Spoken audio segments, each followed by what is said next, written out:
In your words, how would you describe trauma and why is it so misunderstood even though it's so widespread?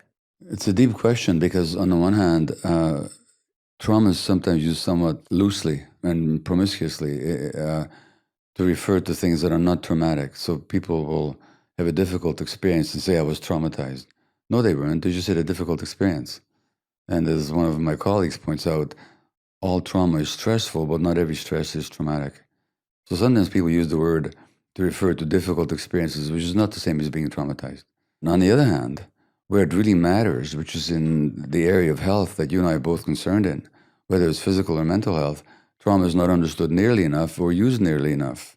So that, to my mind, a lot of conditions of mind and body are actually very much trauma related without the healing profession, particularly the medical profession, actually recognizing it.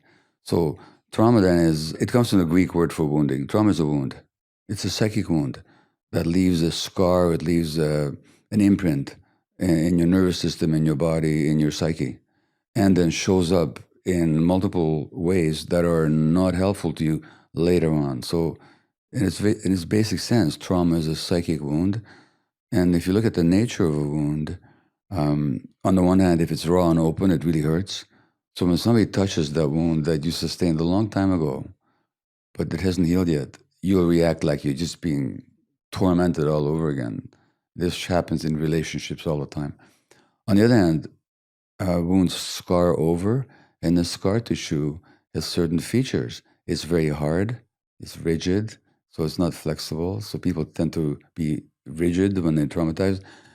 It also doesn't grow. So trauma very often stops emotional growth and development.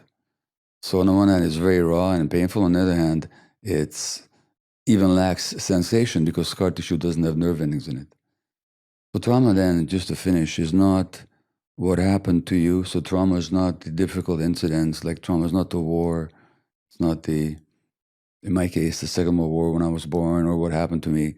Trauma is not the abuse that people experience. Trauma is not the pain that they felt. Trauma is the wound that they sustained as a result. So the trauma wasn't, for example, the sexual abuse. Trauma was the wound that the person sustained as a result of having been abused. That's the good news, Jay, because if trauma is the wound that we sustained, it can be healed at any time. If trauma is what happened to me 75 years ago or 78 years ago, it happened. It never not will have happened. You know, the partition of India wounded a lot of people, but it'll never not have happened. But if the wound is what happened to people inside as a result, that can be healed.